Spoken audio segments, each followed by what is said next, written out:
آپ سن رہے ہیں کتاب اسباق تاریخ، سب ہیڈنگ وہ بادشاہ ہو کر بھی اعتراف کرنا جانتے تھے۔ معاویہ بن ابی سفیان نے اپنی خلافت کے زمانے میں جمعے کا خطبہ دیا اور کہا، اے لوگو، ساری دولت ہماری دولت ہے اور سارا مال غنیمت ہمارا مال ہے، ہم جس کو چاہیں دیں اور جس کو چاہیں نہ دیں۔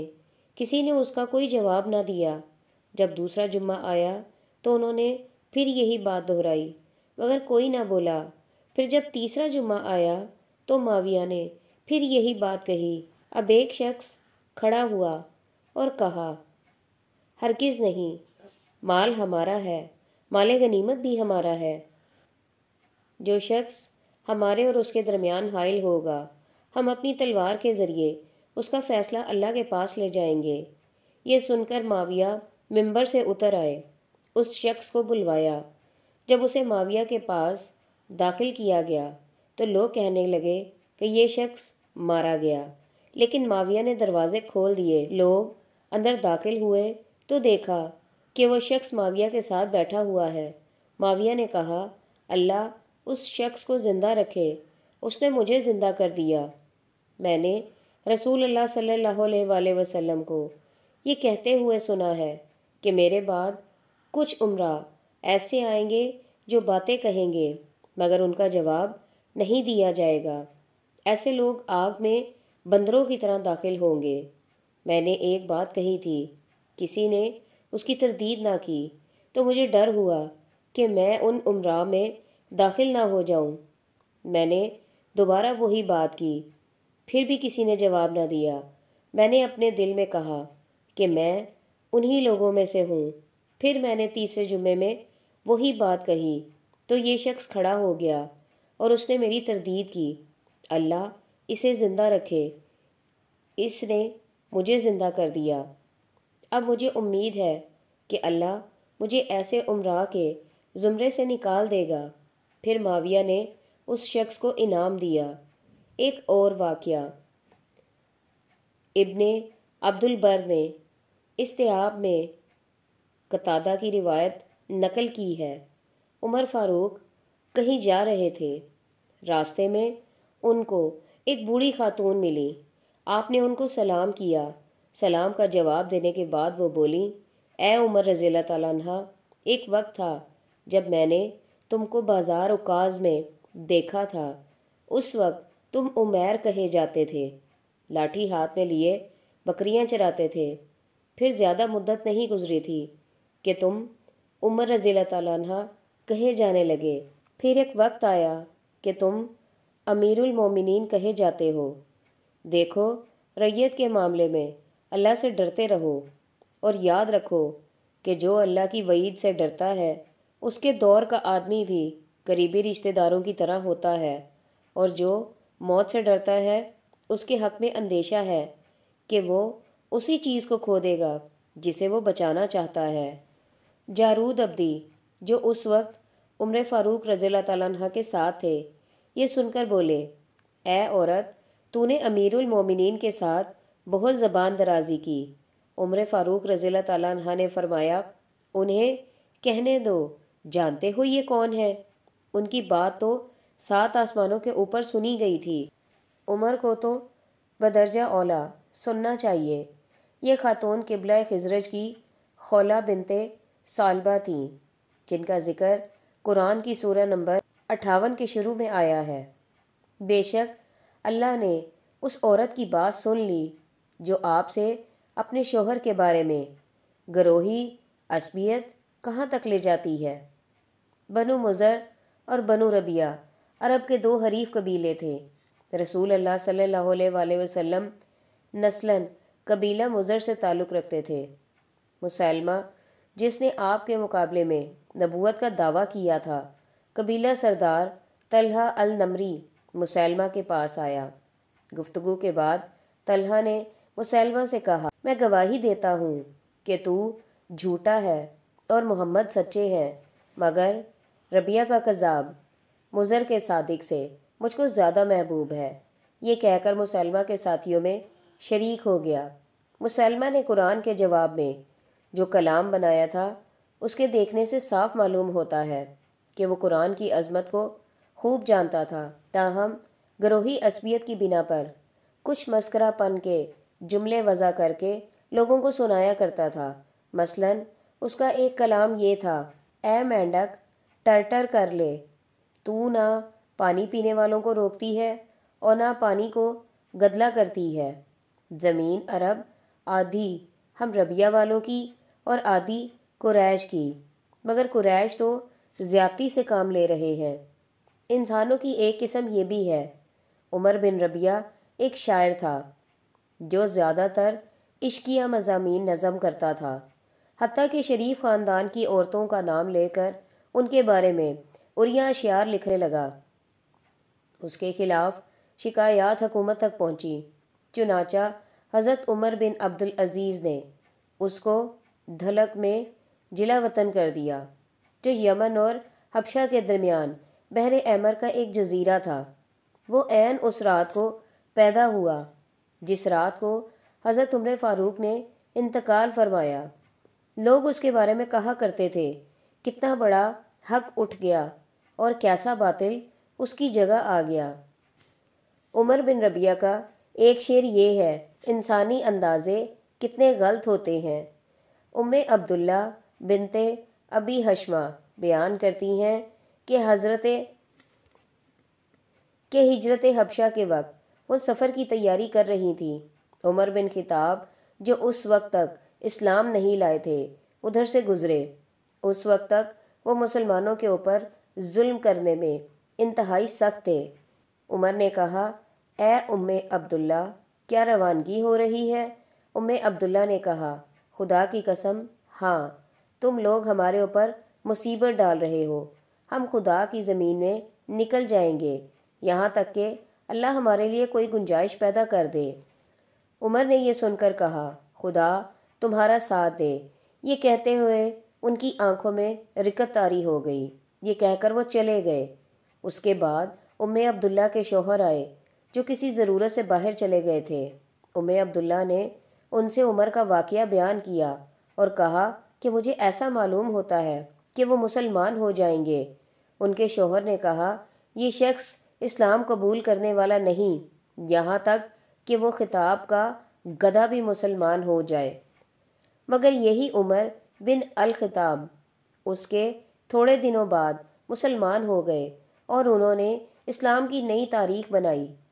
انسان اکثر اندازے کرنے میں غلطی کرتا ہے، اگرچہ ہر آدمی یہی سمجھتا ہے کہ اس کا اندازہ بالکل درست ہے۔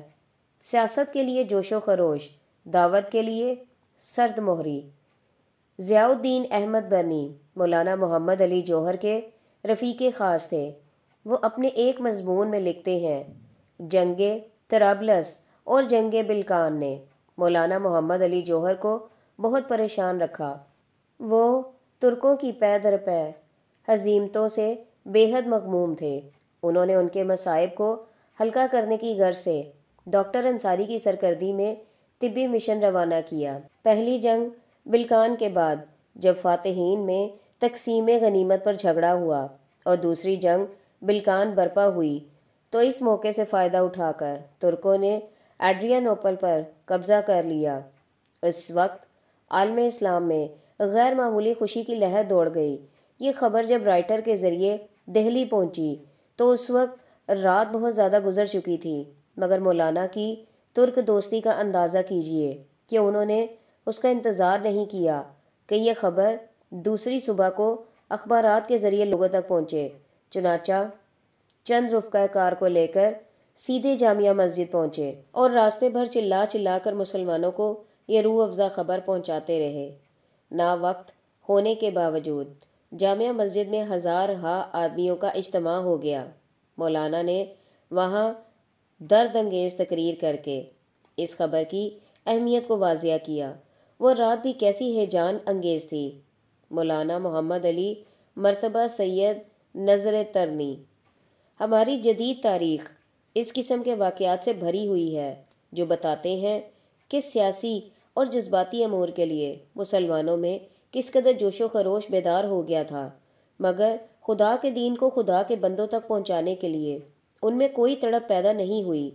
رائٹر کی سیاسی خبریں انہیں بے چین کر دیتی تھیں، مگر قرآن کی اخروی خبروں نے انہیں بے قرار نہیں کیا، کہ اس کے لیے وہ اپنے گھروں سے نکل پڑتے اور ساری قوموں کو بتاتے کہ اے لوگو، تم مرنے والے ہو اور مرنے کے بعد تم کو خدا کے یہاں اپنے اعمال کا حساب دینا ہوگا۔ موجودہ زمانے میں بے شمار قربانیوں کے باوجود مسلمانوں کی بربادی کی واحد وجہ یہی ہے کہ انہوں نے پیغام بری کا وہ کام نہ کیا جو خدا نے ان کے اوپر فرض کیا تھا، اور ظاہر ہے کہ جو خادم اپنی اصلی ڈیوٹی سے ہٹ جائے وہ خواہ کسی اور کام میں کتنی ہی جانفشانی دکھائے، بہرحال وہ سزا کا مستحق ہوگا، نہ کہ انعام کا۔ یہ تھا مشرکین عرب کا کردار۔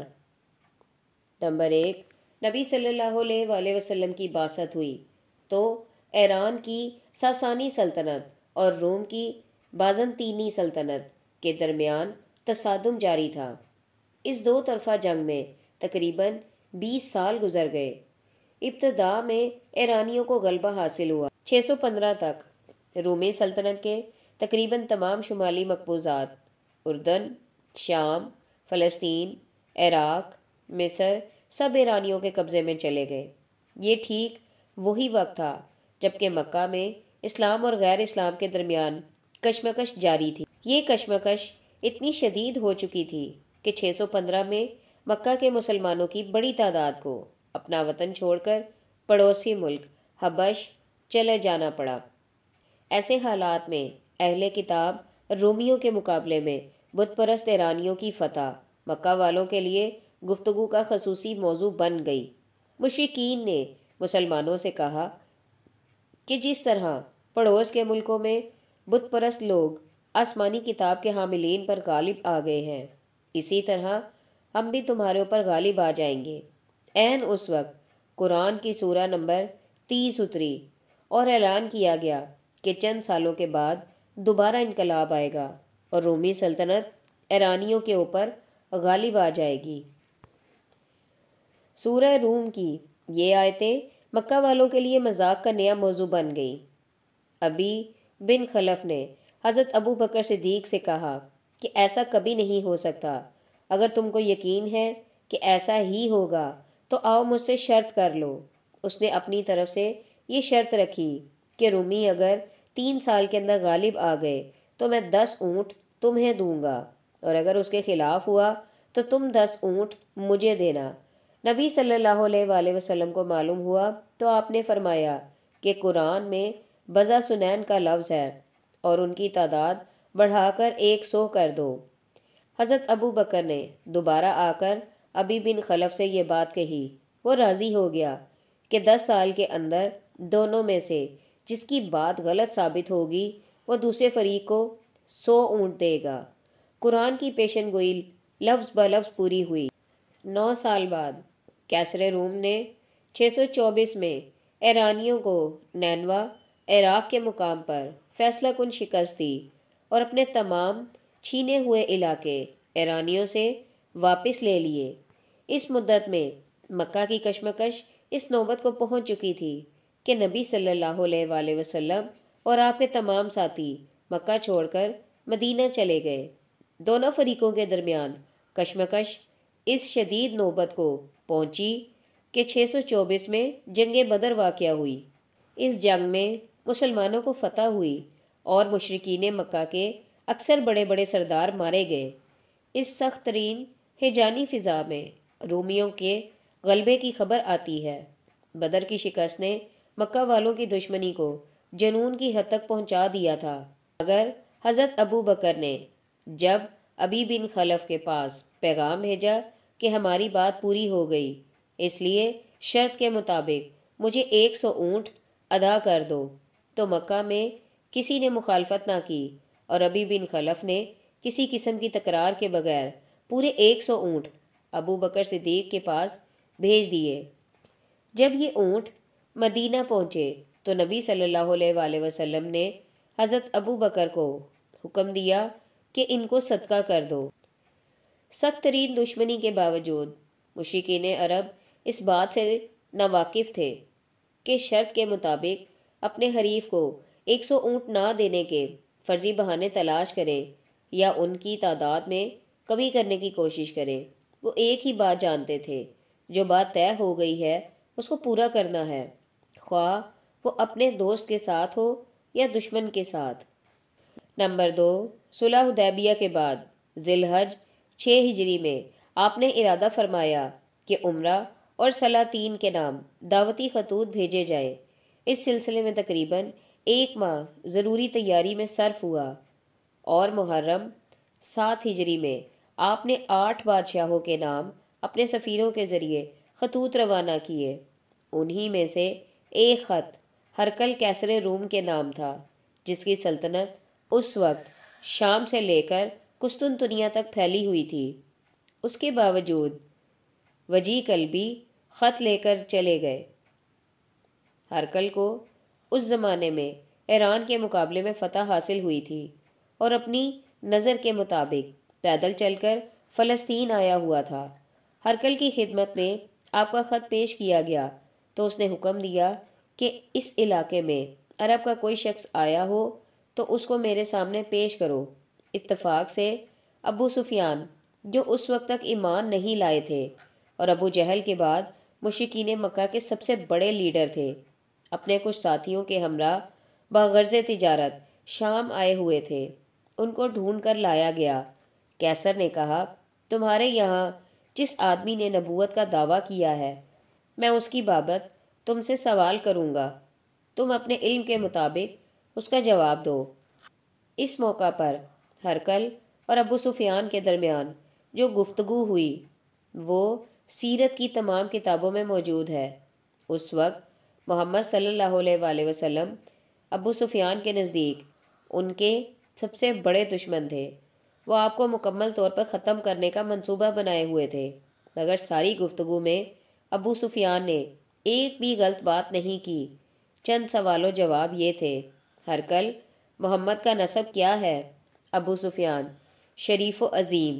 ہرقل: کیا اس شخص پر کبھی جھوٹ بولنے کی تہمت لگائی گئی تھی؟ ابو سفیان: کبھی نہیں۔ ہرقل: ان کے ماننے والوں کی تعداد گھٹ رہی ہے یا بڑھ رہی ہے؟ ابو سفیان: بڑھ رہی ہے۔ ہرقل: وہ کس بات کی تعلیم دیتے ہیں؟ ابو سفیان: توحید اور حسن اخلاق کی تعلیم دیتے ہیں۔ ہرقل: کیا وہ عہد کرنے کے بعد توڑ دیتے ہیں؟ ابو سفیان: نہیں۔ ابو سفیان کہتے ہیں کہ میں نے کسی سوال کے جواب میں غلط بیانی نہیں کی اور نہ ہی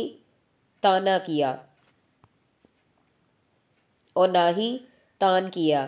مجھے اندیشہ تھا کہ میرے ساتھی مجھے جھوٹا کہیں گے، صرف آخری سوال کے جواب میں وہ اتنا اضافہ کر سکے: امثال ہمارے اور ان کے درمیان ایک معاہدہ حدیبیہ ہوا ہے، دیکھیے اس میں وہ کیا کرتے ہیں۔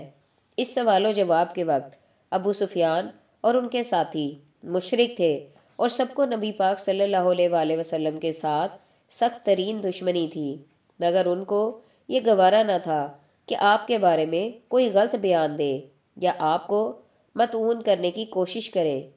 نمبر 3، نبوت کے 10ویں سال آپ کے چچا ابو طالب کا انتقال ہو گیا۔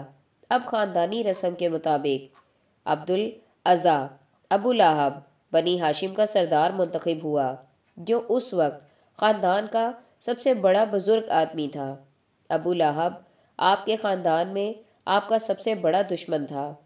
شعیب ابی طالب کے مقاطعہ کے زمانے میں سارے خاندان بنی ہاشم نے آپ کا ساتھ دیا تھا، صرف ایک ابو لہب تھا جو آپ سے الگ رہا۔ اب جب کہ ابو لہب کو خاندان کے سردار کا مقام بھی مل گیا تو اس نے آپ کو خاندان سے خارج کر دیا۔ خاندان سے خارج کیا جانا قدیم عرب میں بدترین سزا تھی۔ اس کے بعد آدمی بالکل تنہا ہو جاتا تھا، جبکہ قبائلی نظام میں خاندانی پناہ کے سوا کوئی پناہ نہ تھی جس کے تحت آدمی محفوظ طور پر اپنی زندگی گزار سکے۔ چنانچہ اس کے بعد مکہ میں لوگوں کی مخالفتیں بہت بڑھ گئیں۔ اس سے پہلے زیادہ تر زبانی طنز و تشنا کا مقابلہ کرنا پڑتا تھا۔ اب جارحانہ قسم کی سختیاں شروع ہو گئیں۔ یہ حالات دیکھ کر آپ نے ارادہ کیا کہ عرب کے دوسرے بڑے شہر طائف جائیں اور وہاں کے لوگوں سے پناہ کی درخواست کریں۔ آپ مکہ سے پیدل چل کر طائف پہنچے، جو مکہ کے جنوب مشرق میں 65 میل پر واقع تھا۔ امید کے خلاف وہاں کے لوگوں نے بہت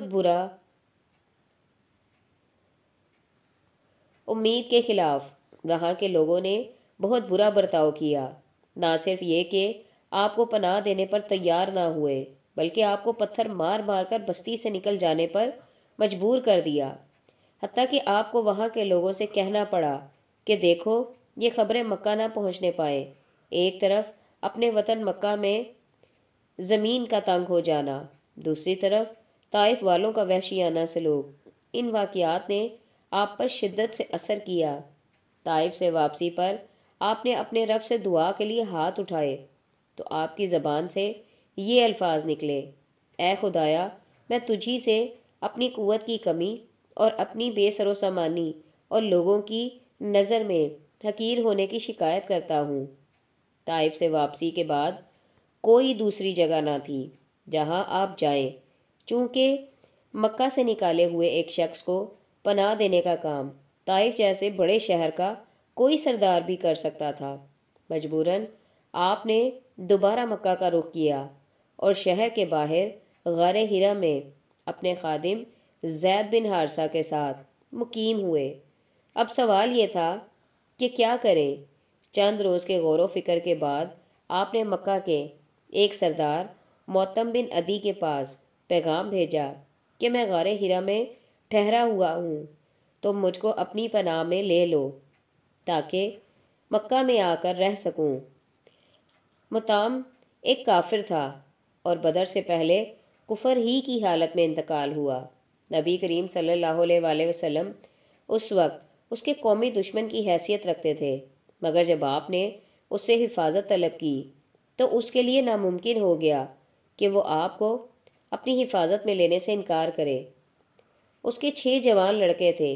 اس نے تمام لڑکوں کو حکم دیا کہ تم تلوار لے کر جاؤ اور محمد کو اپنی حفاظت میں مکہ لے آؤ۔ چنانچہ اس کے یہ لڑکے غار حرا پہنچے اور ان کی تلواروں کے سائے میں آپ دوبارہ مکے میں داخل ہوئے۔ مکے میں آ کر آپ نے سب سے پہلے کعبہ کا طواف کیا۔ جب آپ طواف میں مشغول تھے تو معتم بن عدی نے دروازے پر کھڑے ہو کر اعلان کیا: میں نے محمد کو پناہ دی ہے، خبردار کوئی انہیں تکلیف نہ پہنچائے۔ معتم بن عدی ایک کافر و مشرک تھا، نیز آپ کے دشمن گروہ سے تعلق رکھتا تھا، مگر جب آپ نے اس سے پناہ طلب کی تو اس کے لیے ناممکن ہو گیا کہ آپ کو پناہ دینے سے انکار کر دے۔ یہ تھا کردار ان لوگوں کا جو مشرک و کافر کہے جاتے تھے۔ عرب کے مشرکین نے پیغمبر اسلام صلی اللہ علیہ وآلہ وسلم کے مشن کی شدید مخالفت کی لڑائیاں لڑیں، آپ کو اپنے وطن سے نکالا، مگر انہوں نے کبھی آپ کے خلاف کوئی ذلیل حرکت نہیں کی۔ آپ کو اپنے مخالفین کی طرف سے ذلیل اور رقیق حرکتوں کا تجربہ صرف ہجرت کے بعد ہوا، جبکہ آپ کا سابقہ یہود کے ساتھ پیش آیا، جو کتاب الہی کے حامل تھے، جو اپنے کو نبیوں کا وارث کہتے تھے، جو گویا اس وقت کے مسلمان تھے۔ ایک واقعہ طبقات ابن سعد میں زہری سے منقول ہے کہ ایک یہودی نے کہا کہ تورات میں پیغمبر آخر الزماں کے جو اوصاف بیان ہوئے ہیں وہ سب میں نے آپ کے اندر دیکھ لیے تھے، صرف ایک وصف باقی تھا اور وہ تھا حلم و بردباری۔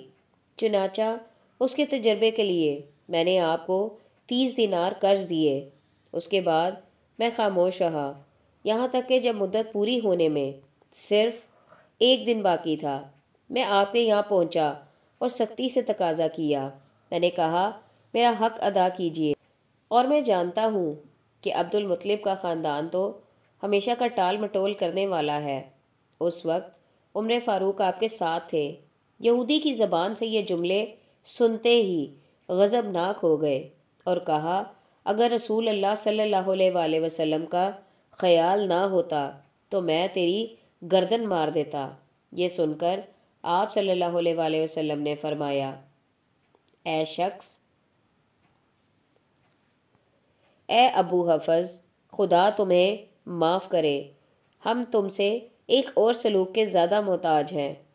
تم مجھ سے بہتر ادائیگی کے لیے کہتے اور اس کو نصیحت کرتے کہ بہتر طریقے سے طلب کرو۔ سب ہیڈنگ: حبش کی ہجرت۔ نبوت کے 5ویں سال مکہ میں مسلمانوں کے حالات بہت سخت ہو گئے۔ مسلمانوں کی بڑھتی ہوئی تعداد کو دیکھ کر قریش نے ان کی حوصلہ شکنی کے لیے ایک نئی تحریک شروع کی۔